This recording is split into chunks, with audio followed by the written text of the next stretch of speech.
Hi, this is Michael Buffer, and welcome to the BoxHard Podcast. Hello, everyone. This is Mikey Garcia. This the monster from the swamps, Regis Rougarou Program. Hey, what's up? This is King Carlos Molina, former IBF world champ. This is Michael, the Bounty Hunter, 2012 Olympian and your people's champ. This is Charlie Edwards, Flyweight champion of the world. This is Fast Eddie Chambers, and you're listening to the BoxHard Podcast with my main man, Joey Coastman. Hello everybody and welcome to episode 229 of the BoxHard Podcast. I'm your host Joey Coastman. I'm joined by the infamous, the elusive Mr. Ayaz Sumra. Ayaz, how are you? I'm very good, Joey. Yourself? Very good, my friend. Very good. He's back. The man is back, Mr. Ayaz Sumra. Diving in, though, to the review part of the show. We're going to try to whiz through this as quick as possible. Let's start at the Sam's Town Hotel and Gambling Hall in Las Vegas, Nevada, USA. One fight I should mention on the card, Kevin Newman II. He actually lost. His record's now 11-2 with a draw. A unanimous decision over 10 rounds there in favour of Genk Pilana, the away fighter, now 8-1 with a draw. Quite close on the cards. But the real main attraction, the main event, Keith Hunter, the brother of Michael. Obviously, Keith's been on the show a bunch of times as well. He is now 12-0. He was supposed to take on the undefeated Malik Hawkins, who had a record of 18-0, I believe. But anyway, he ended up taking on Sanjabek Rakhmonov, who, if I'm not mistaken, Keith Hunter beat him on a split decision over 8 rounds, I think, last year or maybe the year before that. And so it was a chance for Rakhmonov on short notice to try and avenge that defeat. But it wasn't to be. It was to be Keith Hunter's night once again, only much more... much clearer this time round. A unanimous decision over 10 rounds there. Rakhmonov was down in the 3rd round. I did actually watch this one, so I'm just going to go through it a little bit here. Firstly, the ring walk was quite crazy from Keith Hunter. He came out with this long coat on, this quirky hat. Obviously, the first round, Hunter was picking his man apart. He was loading up a little bit too much, perhaps, but he was landing some lovely jabs, some spiteful right hands. In round 2, again, Hunter round for me. Sometimes a little bit wild he'd get. He'd miss sometimes quite badly, but obviously a lot of clean work was in there as well. Both to the head and body. He was pretty much nullifying everything Rakhmonov had. But, I just thought to myself, seeing as it's 10 rounds, a quick start here from Keith Hunter could come back to bite him in the backside. Round 3, Rakhmonov, he touched down with his glove. It was scored a knockdown. I don't think he was too hurt. His leg just seemed to momentarily give way. It felt like the referee could have... It was a little bit harsh to give it a knockdown. It was a knockdown, so maybe it wasn't harsh. But, it was one of those ones where he was kind of... he was low down. He was crouching a little bit, and then his hands hit the canvas. So the referee gave it a knockdown. He got up straight away, and Keith Hunter started hitting him. It was so quick. It was almost as if some people wouldn't have even noticed it. It was that type of knockdown. When Rakhmonov got back up, Hunter, like I say, went in for the kill. He landed some savage uppercuts, but Rakhmonov showed his toughness. He soaked up the pressure, and he actually came back with some big hooks of his own. Hunter then seemed to kind of slow at the end of that 3rd round. Again, I was starting to think, I hope he's not, like I say, starting a little bit too fast and perhaps getting a little bit tired. Round 4, for someone with such a good amateur career, Rakhmonov's head movement was pretty awful, to be honest. Another clear Hunter round. He did back up quite a bit. It was like he was perhaps taking a round off in round 4. Round 5, another round for Keith Hunter.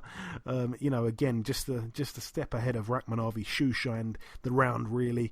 Round 6, that was the only round I gave to Rakhmonov. He repeatedly would land massive looking left hooks, and I know for a fact that Keith Hunter's got a real good chin. It runs in the family, so it wasn't necessarily worrying me, but it wasn't a good sign at the same time. He continued to land the same shot again and again, but Hunter went back to his corner and he came back out in the second half of the fight, and well, it's only a 10-rounder, so round 7, we're already into the second half of the fight. But he came out and, got back to dominating. The 7th round, he won that.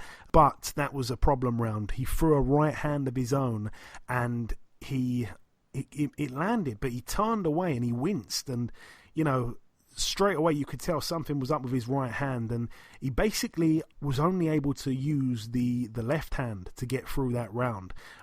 It came back in my memory that, of course, in Keith's last scheduled fight when he was supposed to box on the Clarissa Shields Ivana Habazin undercard, he was pulled off of that bill due to a hand injury in January. Could he have perhaps came back a little bit too soon?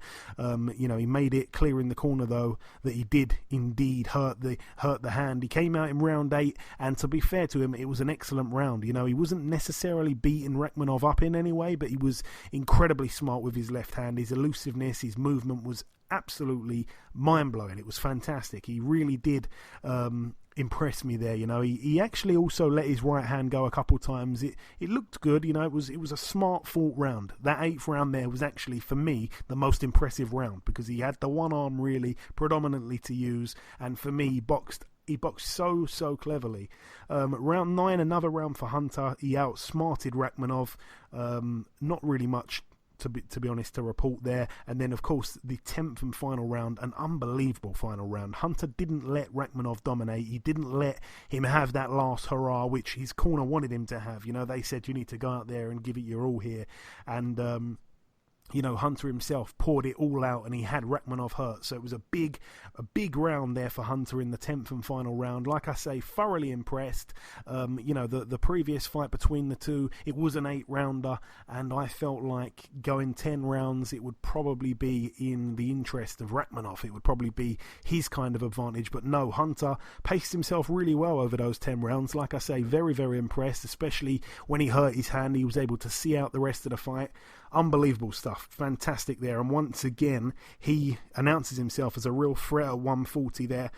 Moving out now to the Paramount Theatre in Huntington, New York, USA. Over here we got to mention Carlos Takam moved to 38-5 with a draw.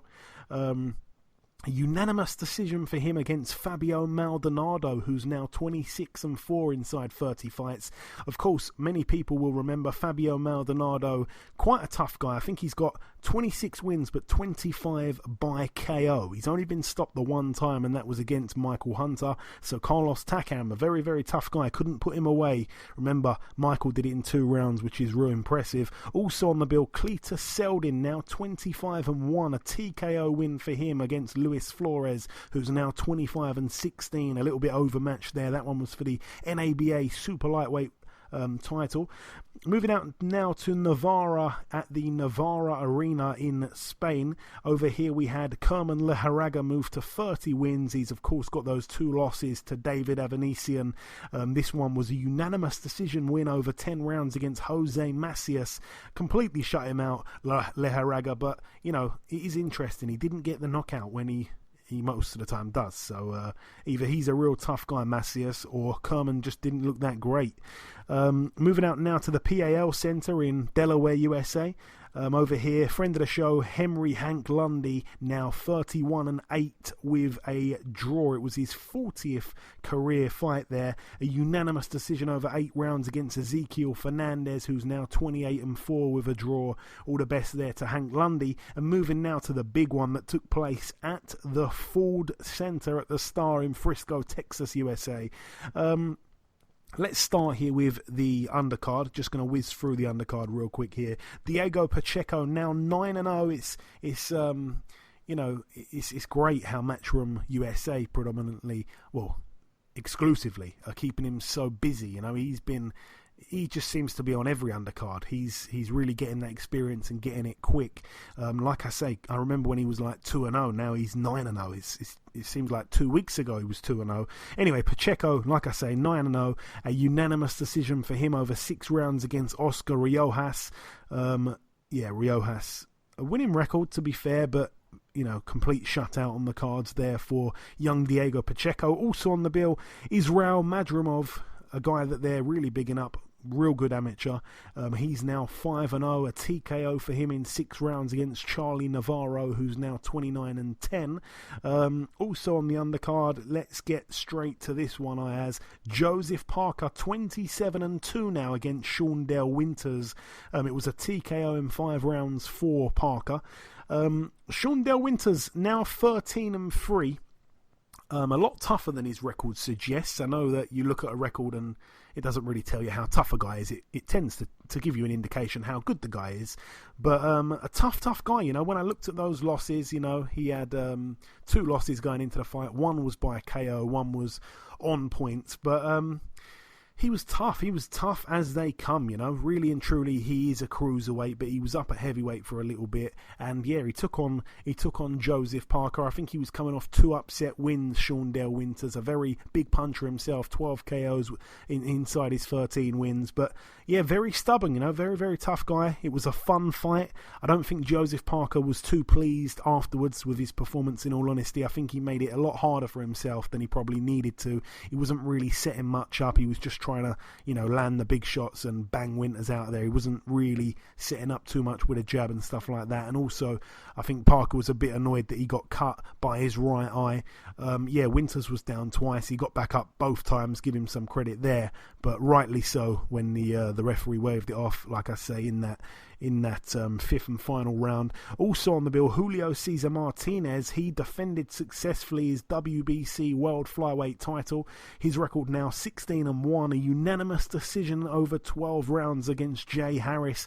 Very, very game. Full of heart, Jay Harris. Now 17-1. He loses his O. Harris was down in the 10th round. An unbelievable performance by Jay Harris. You know, the first round was a round where Martinez put a little bit of a dent in Harris straight away.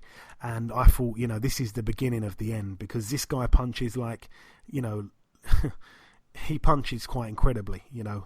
Martinez doesn't have the quickest feet in the world, doesn't have the best head movement, doesn't really have the best defense. You know, he just puts his gloves up and walks forward. He's a wrecking machine. That's what he is. And even though Harris, you know, they said he can punch quite a bit himself, that's not his game. You don't really want to be trading with Martinez. You know, Harris is a big guy for the weight. He could have kept it long, boxed on the outside, but no, he tore up the script, and a little bit like Fury did against Wilder, he decided to pretty much at times trade with Martinez, and it seemed like a crazy tactic, but early on he gave Martinez a taste of his power, and Martinez respected it actually. And at times in the fight, Harris would box and move and make Martinez miss, and he looked unbelievable. He really, really did. But I've got to say, going into the fight, I expected Martinez to make light work of him and get him out of there, and that's just me being completely honest. You know, he is a wrecking machine, this guy, but Jay Harris impressed me so much. He's done better against Martinez than Andrew Selby did. He's done better against Martinez than Charlie Edwards did, and, you know, Jay Harris on the domestic scene, he doesn't get the same kind of hype as Andrew Selby or Charlie Edwards, and this performance here, despite it being a loss, this to me, you know, he goes up huge in my expectations now, and my estimations for future fights. What an incredible fighter he is, and I was just completely shocked at how good he was. You know, he boxed tremendously. He's obviously got a fantastic chin, even though he was down in the 10th round. It was a body shot, by the way. He was sensational, Jay Harris, and based on that, you know, if he goes and fights those guys domestically, which he can, by the way, you know, he can. Charlie Edwards, Andrew Selby, and him, they've all got losses. They've got nothing to protect anymore, you know.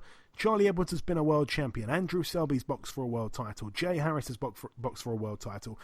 Obviously, Charlie Edwards is the only guy that's actually become a world champion, but Andrew Selby, he's in a difficult position right now. So is Jay Harris, I'm guessing, coming off that. Maybe both of those guys are not good enough to become world champions. Why don't they get it on? You know, why don't they get it on? Why don't we get those kind of fights? You know, throw Sonny Edwards in the mix as well. Obviously, Paddy Barnes was a guy that we would have loved to seen fight Charlie or Sonny Edwards. That never happened. We'd have loved to see him fight Andrew Selby. That never happened. But he did fight Jay Harris. So for me, that goes to show Jay Harris has the intentions. He will fight these guys domestically. He will. You know, he went on the road to box Martinez here. We have to remember, Charlie Edwards had Martinez come over. Fair enough, he was the challenger at the time. Andrew Selby, credit to him, went out to Mexico. But Jay Harris went out there and boxed absolutely fantastically. And I've got nothing but absolute praise and great words for Jay Harris. I'm so excited for what the future has in store for him. Tremendously impressed with Jay Harris. A huge fan of him I am now. Like I say, unbelievable performance despite losing. But I will say, I can't remember my card exactly now. In fact, do I have my card still? I had it real close, real close. Not in the end, not after the 12 rounds. I didn't think it was going to be a draw or anything like that. But going into those late rounds, I had it real close, especially in rounds 8 and stuff like that. Rounds 9, around that stage. I'm just trying to look here. I had it. I mean, Harris started fantastically. This is actually my card. I gave Martinez the first round. I gave Harris round 2, 3, and 4. I gave Martinez round 5 and 6. So I had it 3-3 after 6 rounds there. The 7th round, I gave it a 10-10. So I had it all square going into round 8, which I gave to Harris. Then I gave round 9 to Martinez. So again, I had it all square going into the 10th round, and that is where Martinez started to dominate. Of course, he got that 10-8 round in round 10, and that's where he kind of ran away with it. So I actually had it, like I say, all square in at the end of round 9, I think that is there. So, yeah, tremendously impressive. Anyway, moving on, because I can talk about his gutsy performance all day, Jay Harris. Moving on, let's move up now to Cal Yafai Ayaz. He was our longest reigning our longest reigning world champion out of our current champions on Saturday night. But he's been dethroned of his WBA Super Flyweight title, and he loses his He's now 26-1. He's another guy who, was in that kind of mix. We wanted to see him fight Charlie Edwards. He's had a long reign. He's been a world champion since, I think it was December 2016. So, over 3 years. And in that time, he didn't really have the fights that we wanted. And then, of course, the big fight that he gets, was he prepared for it? I'm not quite sure. Those hard fights he had in the meantime that he probably wasn't overly motivated for. Are they ideal preparation when you're fighting a guy like Roman Gonzalez, who ended up being a little bit better than Yafai in pretty much every department? Yafai found himself on the canvas in round 8 and round 9, and all I can say is Cal Yafai showed tremendous heart in that fight. But, I think the way his career's gone since winning a world title, I'd have loved to see that Charlie Edwards fight. We didn't get to see that, and it's been quite a long and slow reign, really, he's had. And then he loses like that. I mean, against a cracking fighter, so you can't really take too much away from him. But, anyway, let's talk about the fight. What did you make of the fight, Ayaz? He was outclassed, really, by one of the best fighters we've seen in recent years. Going into this fight, I thought Roman Gonzalez. I thought Cal Yafai was going to win the fight, and then going towards fight night, right? My mind just changed, obviously, due to the fact that about Roman Gonzalez, because I thought, yes, he's been a pound for pound. He's beaten he's fought all the many top guys. He's been knocked out as well, but then Cal Yafai just didn't look right. I think because he's been fighting at such a super fighter for such a long time, right?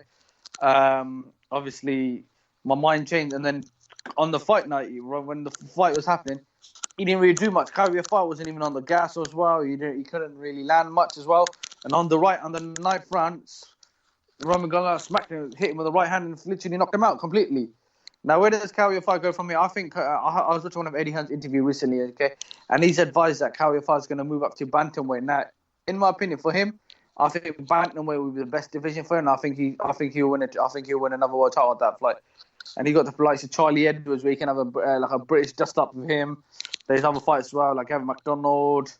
There's many other fighters as well there.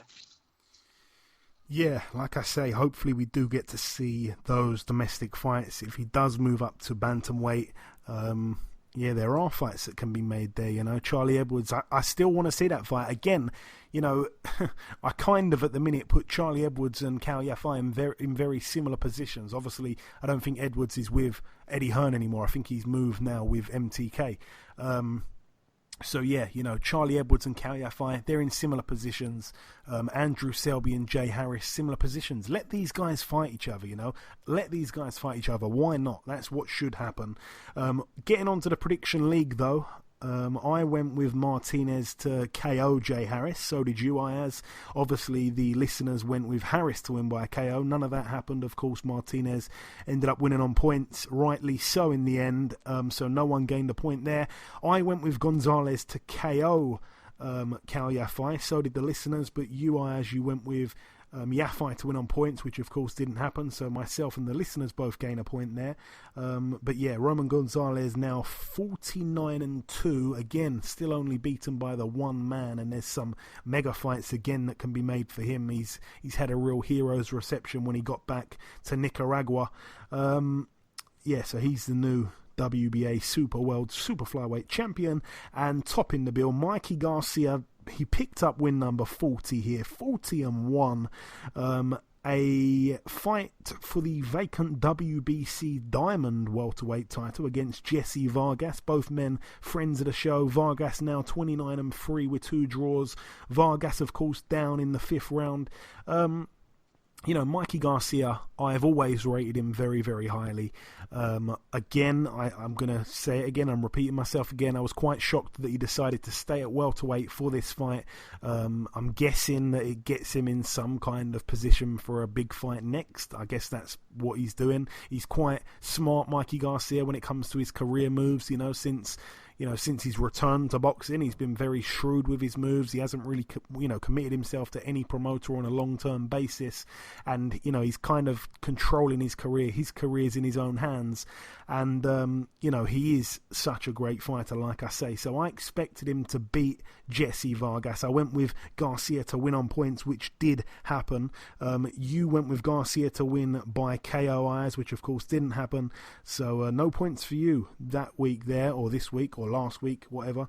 No points for you, but 2 for myself, 2 for the listeners, which I think now puts them in front of you. But yeah, just back onto the fight. I mean, he joins some great company there, Mikey Garcia, because Jesse Vargas is a very good fighter. He's a very tough guy, and obviously his only 2 losses come to Tim Bradley and Manny Pacquiao. Manny Pacquiao, obviously one of the best fighters of all time, pretty much. And, Tim Bradley, a very, very, very good fighter. So to join those guys, especially the fight being at 147, which heavily favoured Vargas, he acknowledged he benefited from that, from the fight being at 147. So yeah, for me, it was real impressive by Mikey. He didn't really start the fight fantastically, if I'm going to be completely honest. It was a bright start to the fight from Vargas. It took Mikey, 3 or 4 rounds to properly warm into it. And then from that point onwards, he just ran away with it, really. He was too good for Vargas. And, like I say, once again, he shows that he is a real class fighter. That one loss to Errol Spence, who's absolutely huge for 147. And Errol Spence was terrific that night.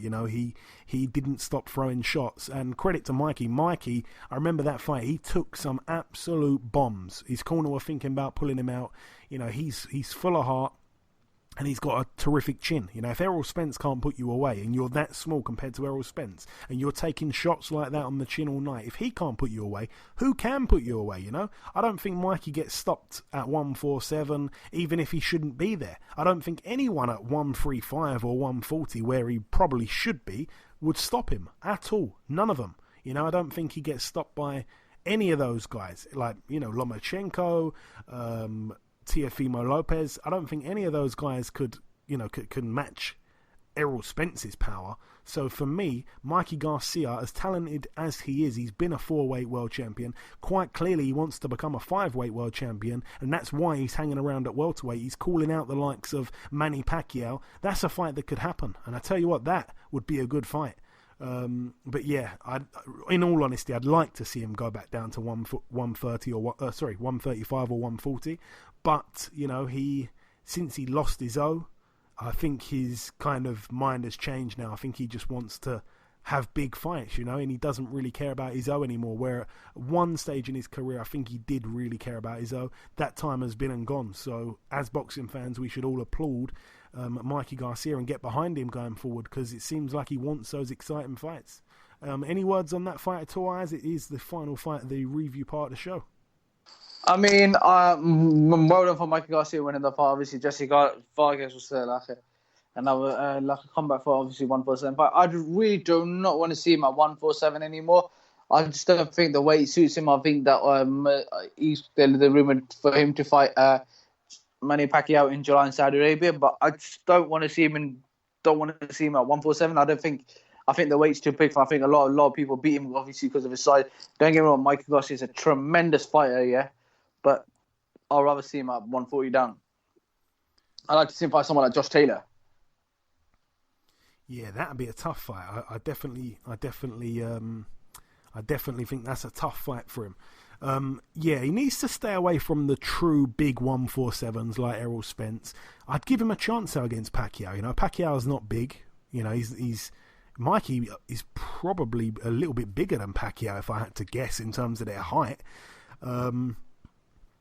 So yeah, I don't mind the Pacquiao fight, you know, because he's not completely like an ant, you know, standing next to, you know, the BFG. You know, he is probably bigger than Pacquiao. But yeah, I wouldn't want to see him in there against the likes of.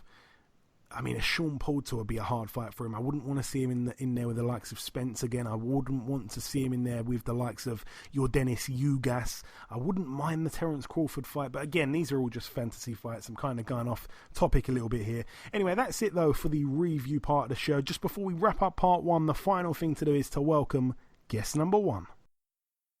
Ladies and gentlemen, please welcome the top middleweight contender. It is, of course, Mr. Liam Williams. Liam, welcome back on the show, my man.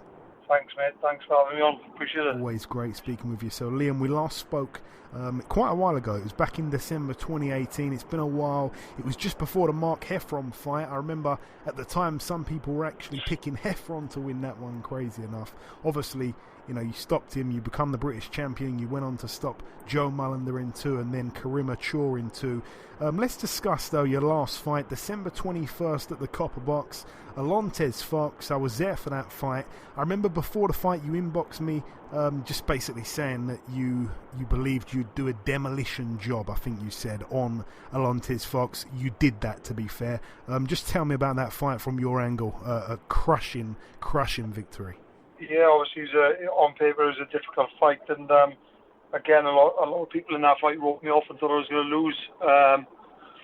So just come up with a good game plan, and I always believed I could beat him, you know, as long as I stuck to it. And, you know, obviously coming on top, it was a good win. Put me in a great position now. Yeah, for sure. And obviously his one loss prior to the loss to you was to Andrade. The way you beat Fox, though, was much more decisive.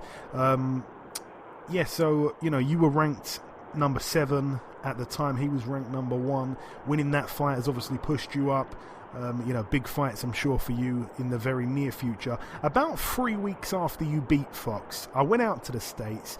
I spent a little bit of time with one of Andrade's close friends, and he, along with most of Andrade's camp, they believe they're very avoided. They believe that Billy Joe Saunders never wanted that fight. They believe Charlo and Jacobs don't want that fight. And I just stopped him right there, the guy, and I said, listen, our man Liam Williams has just beaten the number 1 ranked guy, and trust me, there's no way in the world he won't fight Andrade. I'm telling you right now, don't overlook this guy. I'm right in what I'm saying there, Liam, of course. I'm sure you agree. Yeah, definitely. To be honest with you, I think that him and his team, they're in their own little bubble. They're all full of shit because he's saying nobody wants to fight him. And for me, I don't see any danger in fighting Andrade because he don't bring nothing to the table which, you know, convinces me or makes me believe that he got anything to beat me. Do you know what I mean? So, yeah, I'd love to have the fight. I'll take it tomorrow, and you never know, that could be next on the cards for me. We certainly hope so. And you yourself, you've just got back from the States. You spent some time, I believe, at the Wildcard Gym, if I'm not mistaken. How was that, and what else did you get up to while you were out there, Liam? Yeah, we spent I think it was 2 weeks, maybe 15 days there. Went around a couple of different gyms and obviously went to Freddie Roach's, Mayweather's. There was another one which I can't remember the name of now, but a couple of different gyms and good experience, being around different trainers and just different gyms and, seeing how everybody works. So it was really good. We went to watch the Tyson Fury fight against Wilder, and then we travelled to Dallas to watch Mickey Garcia versus Jesse Vargas as well. So it's good experience to be around all these different shows and the different fighters, And did you get to spar anyone while you were in these gyms at all, Liam, of note?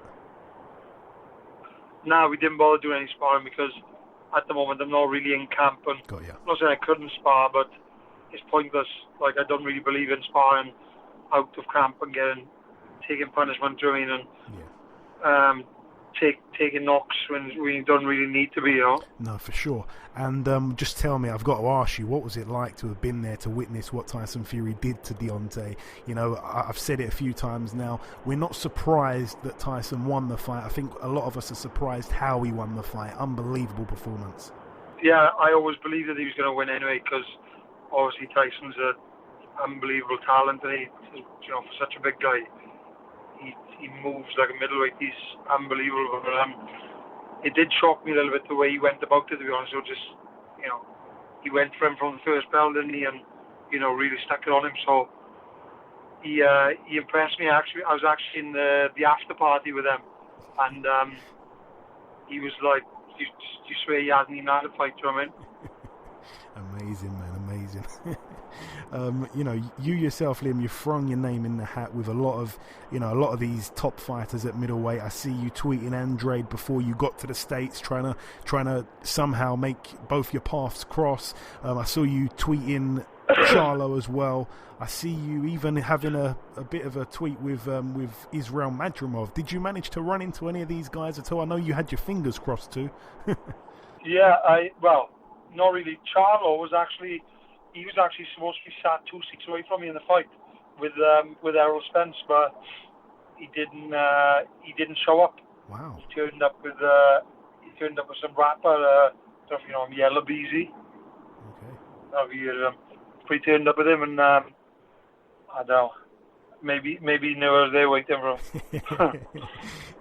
And I want to ask Liam, obviously, there's been a lot of confusion and everything like that as to what your next move will be. When will we likely hear what your next move will be, and when who it will be against, I should say? When should we hear some news from you? As far as I know, I think I'll know within the next maybe 2 weeks.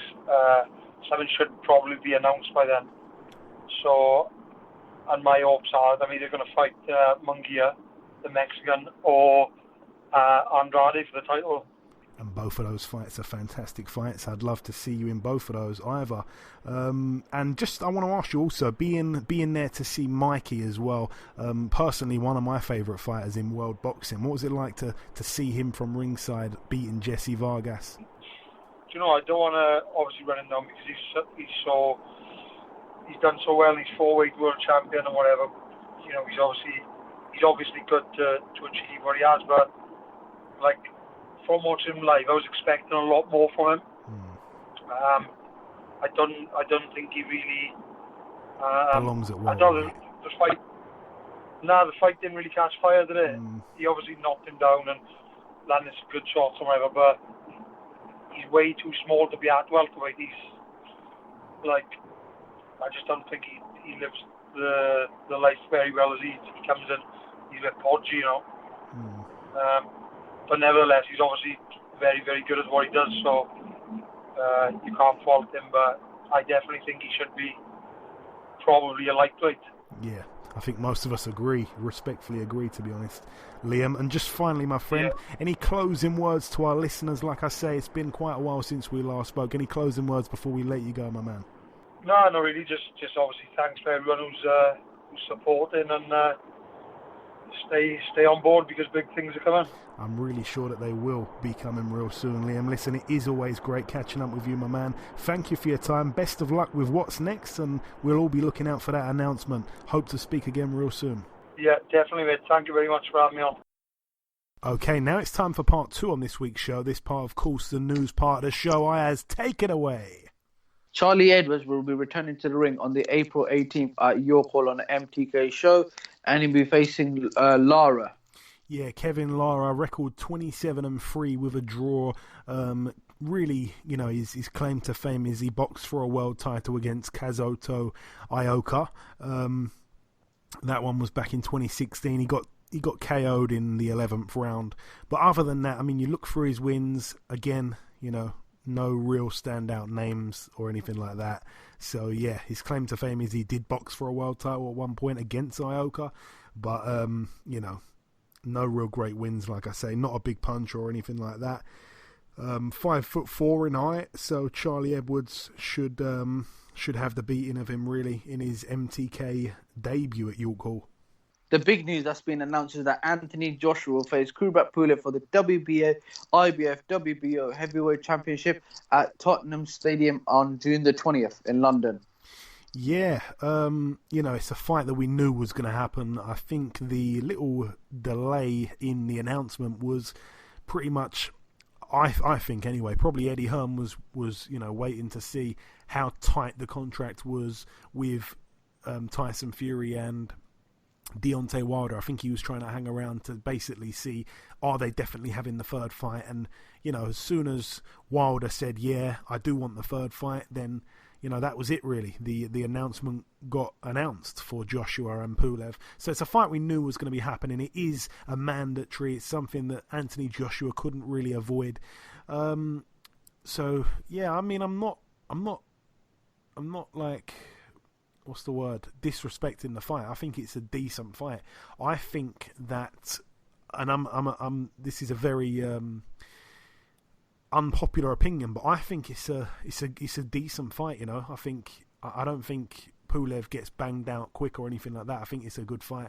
I think Pulev, you know, has got a brilliant jab, one of the best jabs. I'm even going to throw it out there, one of the best jabs in heavyweight boxing.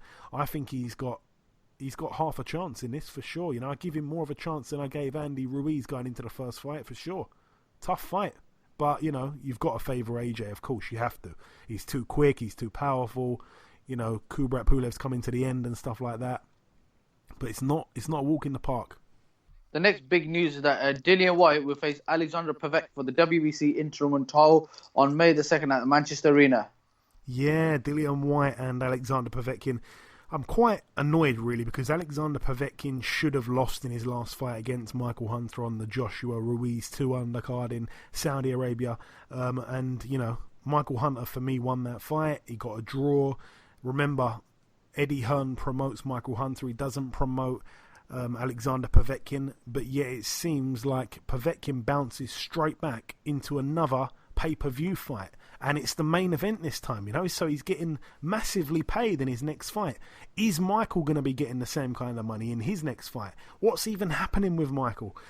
You know, even I don't know what's happening with Michael. So, you know, I know Povetkin's a big name and stuff like that, but I feel like it's an opportunity he doesn't really deserve. It's a good fight. I definitely think it's a good fight. But, yeah, we'll break it down a little bit more closer to the time, I guess. But yeah, shouldn't be on pay-per-view. No way for me. No way. Yep. Okay. Anthony Yard will face Lyndon Arthur in a light heavyweight clash on the Dubois Joyce undercard.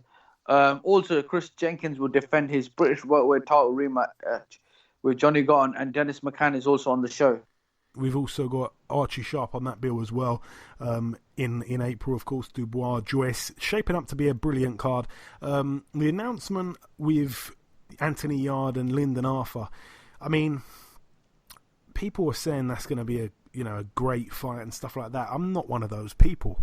I think Yard wins that one quite easily, and I don't want to come across like a total casual or someone who's completely ill-informed about Lyndon Arthur. He was a real good amateur and stuff like that, but since turning pro, you know, he's had a poor run of opponents, really. And his last fight, I remember he was quite bloodied up and stuff like that. He didn't look that good. I think his last fight was on the Dubois Fujimoto undercard, he didn't look that good. It was a boring fight, and it was back and forth, with a guy that wasn't really that good. But I mean, you can't sit here and say Anthony Yarde's had the best resume as well. So I will, I stand by that as well. Both guys don't have great resumes, or great wins at least. Obviously, Yarde has got Kovalev on his resume. But, could Lyndon Arthur last, 7 or 8 rounds or 9 rounds with Kovalev?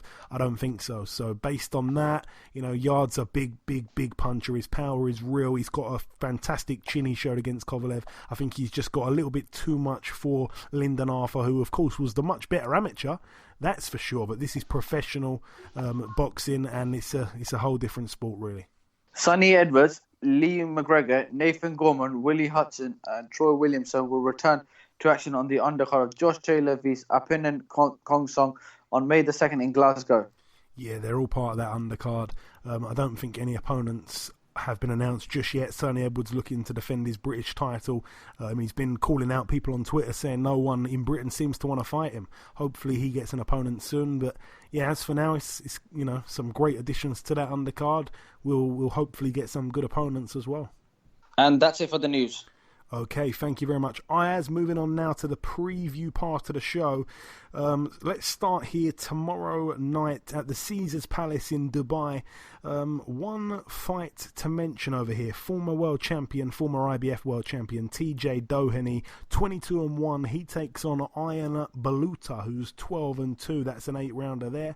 Moving out now to... Well, this is.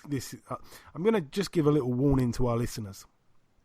I'm going to swear in about 10 seconds. So if anyone's listening with any kids, if Stig is listening in his taxi, turn the volume down.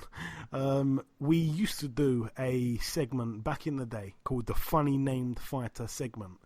And basically, we'd name these funny fighters that we've seen online and stuff like that, and we kind of did away with it, really. It's quite a lot of hard work scaling through everything, but there's a name that stood out to me. He's 13-0, this guy. He's boxing in Germany on Saturday. He's in a 10-rounder against a guy called Ericles Marin. But this guy's name, again, a swear word's about to be unleashed here. This guy's name, I mean, it's his name, so it's not really a swear word. But anyway, let me get to it. His full name, his first and second name, his name is You Fucked Emma. I'm going to say it again. You Fucked Emma. You Fucked Emma. So, I don't know what you were up to, Ayaz, on Valentine's Day in whichever country you were in, but hey, maybe it's a hint. I don't know what you were up to. Who is Emma, Ayaz? Who is Emma? Do you want to tell us who is Emma? I'm playing. Moving out now to the preview part of the show. We're on the preview part, but moving now to the Manchester Arena in Lancashire, United Kingdom. Over here, this bill was going to be a brilliant bill. Obviously, we were supposed to see Scott Fitzgerald on the card. That fight, ended up not happening. We were supposed to see Callum Johnson fight for the vacant European light heavyweight title. That fight didn't end up happening. But what we still get on the undercard is Jack Cullen, 17-2, no opponent just yet. He's in an 8-rounder there. Anthony Fowler, 11-1, takes on Jack Flatley, 16-1 with a draw. That could be quite interesting there at super welterweight for the WBA international title. We get to see Hughie Fury, 23-3. He is in there again with another guy who I just don't see the point in fighting. He's fighting a guy called Pavel Saw, who's 11-2, coming off a loss in his last fight to Jermaine Franklin, and he got stopped in a round by Filip Hrgović back in 2017 in Hrgovic's second fight. Not quite sure the point of that fight there for Hughie Fury. Also on the bill, very good fight this one. It's I think the WBO number 1 and number 2, if I'm not mistaken. Zach Parker, friend of the show, 18-0. He fights here for the vacant WBO Intercontinental Super Middleweight title against Rohan Murdoch, who has a record, by the way, of 24-1. That's a real good fight there. A lot of people won't know Murdoch, so I'm just going to give a little background check on him. 17 KOs from those 24 wins, based in Australia, 6 foot tall, been in there with, I'm just going to look through here. Been in there with... Yeah, this is the problem. Been in there with not many great fighters, actually. Yeah, none of these names really stand out to me. None of these names. Boy, oh boy, he's beaten some guys with shockingly padded records. Yeah, should be an easy win, that one, for Zach Parker based on that. I wouldn't mind betting, I should say, that Parker gets a stoppage there. We've gone to the predictions on this one, though, Ayaz. The main event, Scott Quigg, 35-2 with 2 draws. He's in a 12-rounder against friend of the show, John O'Carroll, 17-1 with a draw. John O'Carroll, as very fast became one of my favourite people to interview. He's so honest. I really like John O'Carroll. Got a lot of time for him. I'd like to see him do it, but it's a tough ask, it's a tough ask. John O'Carroll, in that one loss, he looked real good against Tevin Farmer, but that is Tevin Farmer, a guy that, is a tremendous inside fighter, a guy that is a boxer really as well, going backwards. He's you'd kind of say he's got a negative style, he boxes off the back foot, stuff like that. He can make you miss. Scott Quigg, complete opposite of that. He comes forward, so does John O'Carroll. I said it to Jono, it's going to be a great fight. I can't see this fight not being a war. I really can't. There's no way this fight's not going to be a good fight. Both men are going to probably meet in the middle. Scott Quigg, he is the real deal, he's the real deal. That fight he had with Oscar Valdez, one of the most brutal fights I've seen in recent years. Both men have got tons and tons of heart. I really don't know how this one goes, Ayaz. How do you see it going? I think it's gonna be a very, very tough fight for John O'Carroll. But if I'm gonna go with a win, I'm gonna go with Scott Quigg to win on points. Scott Quigg on points. Okay, the listeners have gone with, let me just double check, they've gone with Quigg on points as well. 35% of them. It's been very close, actually. 35% Quigg by points, 29% Quigg by KO, 18% for Carroll by KO, and 18% for Carroll on points. So the listeners definitely favouring Quigg there. I suppose the smart money really is with Quigg, isn't it? Because, he's been a world champion, but then again, it was quite questionable the way he became a world champion. John O'Carroll's not a massive puncher, so I'm kind of looking at Scott Quigg's most best wins and stuff like that. And, I remember when he demolished Kiko Martinez in, I think, 2 rounds. He looked unbelievable. Could John O'Carroll do that to him? No, because it's not really his style of fighting. Even though he's a pressure fighter, John O'Carroll, he hasn't got the heavy hands. It's difficult, it's difficult because, again, these guys, both men are going to come forward. Both men are going to be, looking to hurt the other one. John O'Carroll has got the self-belief that just is super duper rare. He really believes in himself. He really insists he will be hurting Scott Quigg to the body and to the head. His self-belief is off the chain, really, John O'Carroll, but self-belief can only get you so far, in my opinion. Scott Quigg, it's a tough fight. It's hard to bet against Scott Quigg, but I do think it's John O'Carroll's time. Scott Quigg, his career over the last couple of years since he went out to the States and spent a bit of time out there, it's been a little bit hit and miss, really. He's been inactive, it feels, and it could just be John O'Carroll's time. Do you know what I'm going to say? I'm going to say, it's hard, because obviously Quigg's only 2 losses came to Frampton, and it was a good version of Frampton. And remember, Frampton broke Scott Quigg's jaw real early on in the fight, and Scott Quigg came back in the second half of the fight and boxed really well. It was quite close, actually, in the end on my card. And his other loss came to Oscar Valdez. Yeah, he kind of got outgunned a little bit there, but again, that was such a brutal fight. He busted Oscar Valdez up like no one else has. It's tough, It is tough. It's tough to pick a winner, I think I'm going to go with... I think I'm probably just going to go with Scott Quigg on points. I'm going to go Scott Quigg on points, so we're all in agreement there. Sorry, Jono. I hope you do win, my friend, if you are listening. And going out now to the final bill to mention, it takes place at the Barclays Center in Brooklyn, New York, USA. On the undercard, we get to see Zachary Ochoa, 20-1. He takes on Angel Sarinara, who is 10-9 with 3 draws. Efia Jagba, the Nigerian heavyweight, undefeated in 12 fights. He's in a 10-rounder against Razvan Kajanu, former world title challenger, don't forget, against Joseph Parker. His record these days, 17-6. Frank Sanchez, 14-0, fights for the vacant WBC Continental Americas heavyweight title against Joey Dawejko, 20-7 with 4 draws. And the main event, Adam Kownacki, 20-0 against Robert Helenius, 29-3. That's not, that's quite a bad main event in my opinion. Robert Helenius, a guy I've never been in a rush to watch. Adam Kownacki, right up there with one of the best heavyweight prospects in the world. He really, really is. But his run of opponents hasn't been great of late. He obviously made his kind of big statement almost 3 years ago now when he beat Artur Szpilka. He looked tremendous that night, knocked him out in 4 rounds. Obviously, it was quicker than Wilder did it and stuff like that. I think it was half the time Wilder did it. Then he beat Iago Kiladze, fair enough. Kiladze's not a fantastic fighter, really. He stopped him, fair enough. And then, he boxed Charles Martin.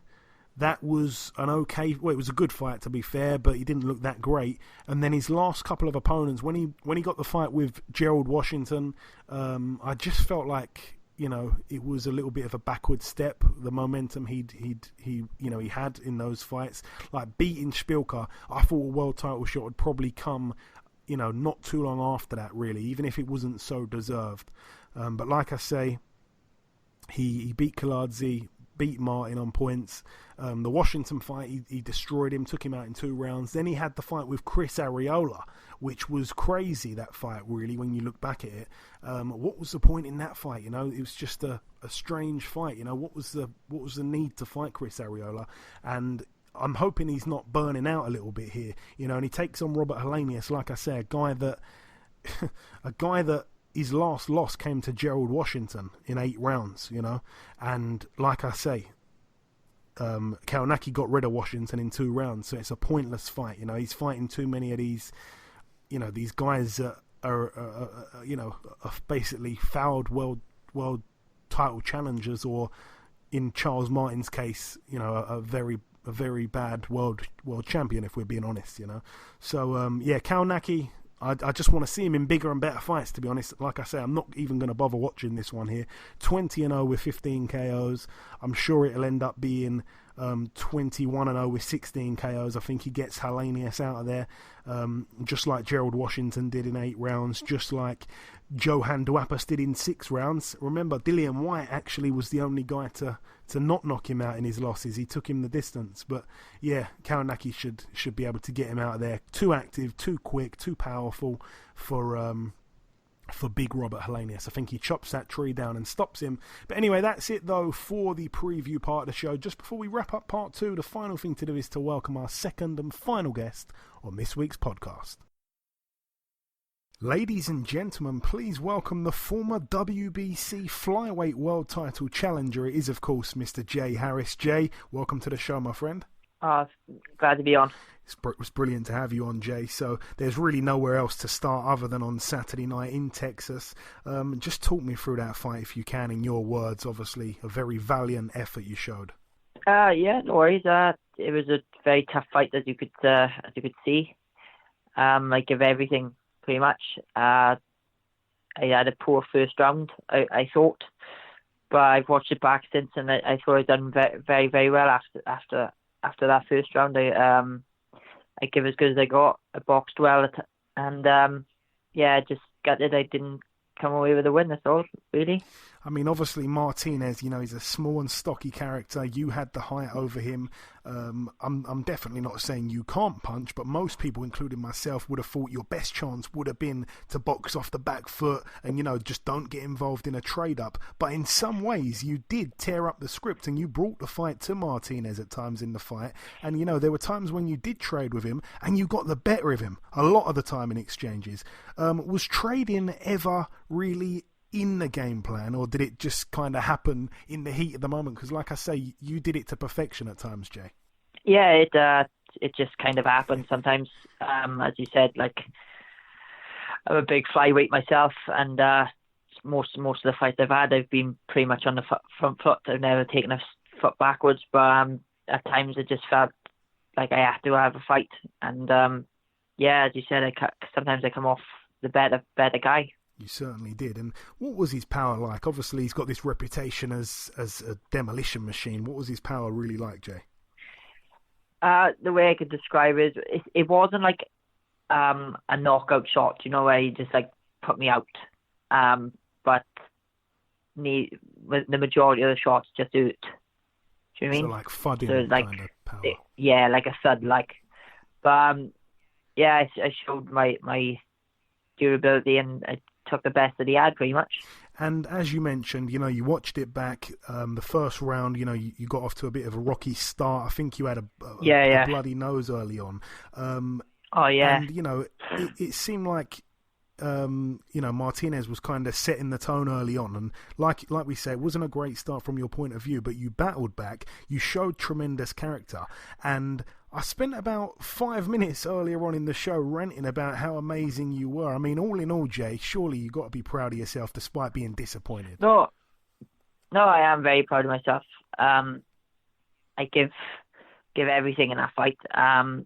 So just to come out just short, like, I just know I'll be back, like, and I will win the world title somewhere down the line. And did you happen to see the tweet that former WBC light middleweight world champion Sergio Mora put out after the fight? Obviously, a commentator for DAZN. Did you see that at all? Yeah, I did see it. It was very nice of him to put that out, to be honest. It was really good. Yeah, it really was. And obviously at flyweight and, a lot of the lower weights in general, we don't really have the massive names in Britain. The names that we do have, they're very few. Prior to Saturday night, the big names really at kind of flyweight and super flyweight obviously are the likes of Charlie and Sonny Edwards, Cal Yafai, Andrew Selby, Prince Patel, funny enough. And then, of course, we had Paddy Barnes, who obviously you beat, and he retired after that. If you remember, though, at some stage, all these guys wanted to fight each other, but for one reason or another, the fights didn't happen. Charlie Edwards didn't get to fight Yafai. Sonny Edwards didn't get to fight Prince Patel. Everyone wanted to fight Paddy Barnes. Andrew Selby wanted to fight everyone.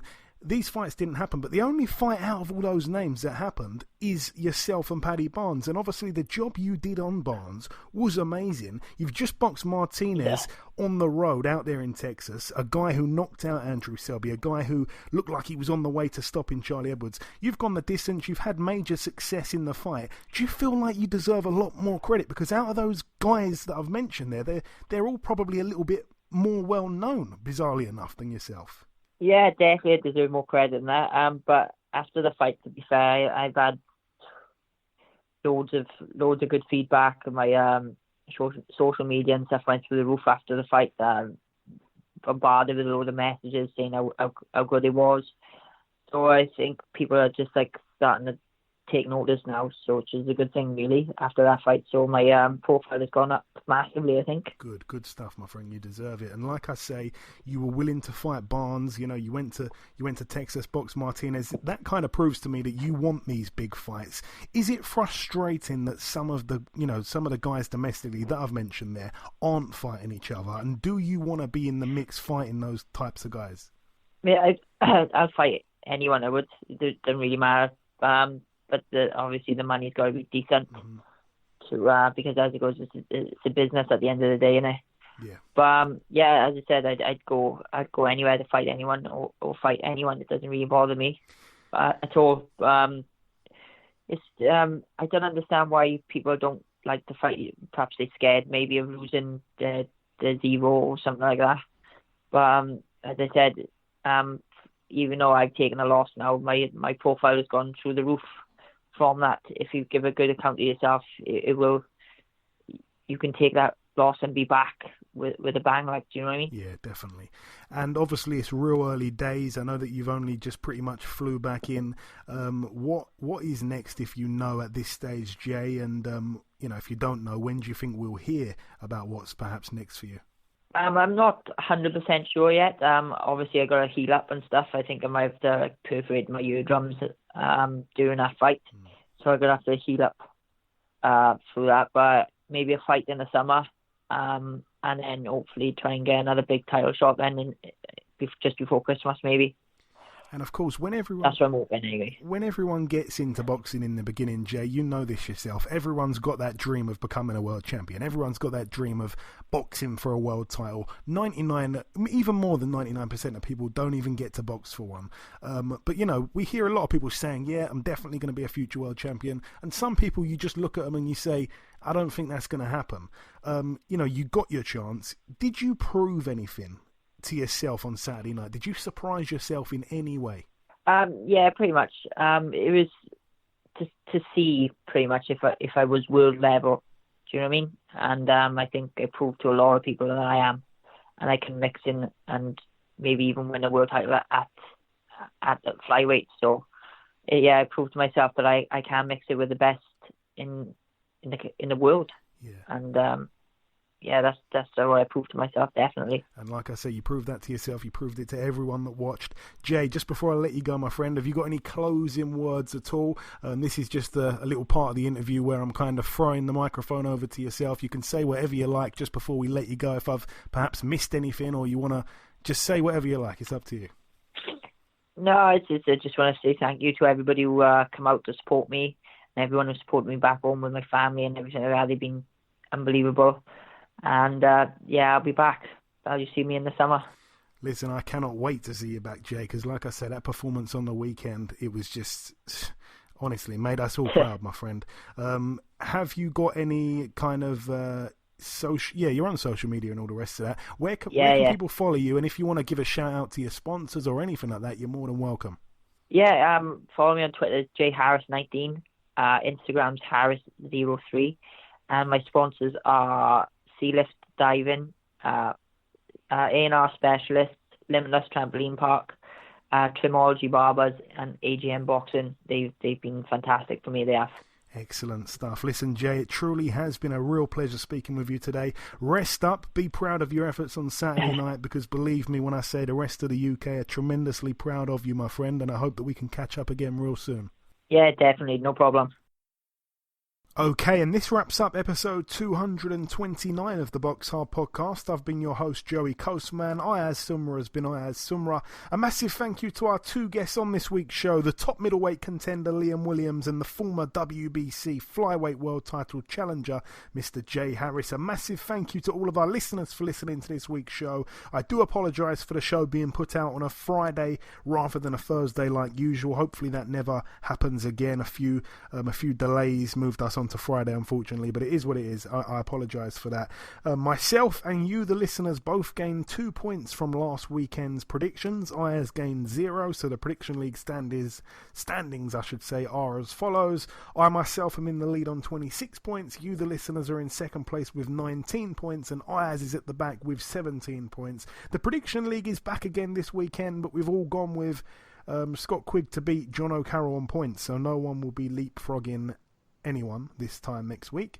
There has been one piece of news break whilst we've been recording the show. Katie Taylor will drop back down to lightweight and put all 4 of her world titles on the line against Amanda Serrano on May 2nd in Manchester on the White vs Povetkin undercard for all the belts. Like I say, they're the undisputed fight. But that's about everything from myself. Once again, thank you all for listening to this week's show. Tell a friend to tell a friend to tell a friend. Enjoy your weekends, people. Stay safe, and we shall see you all again next week.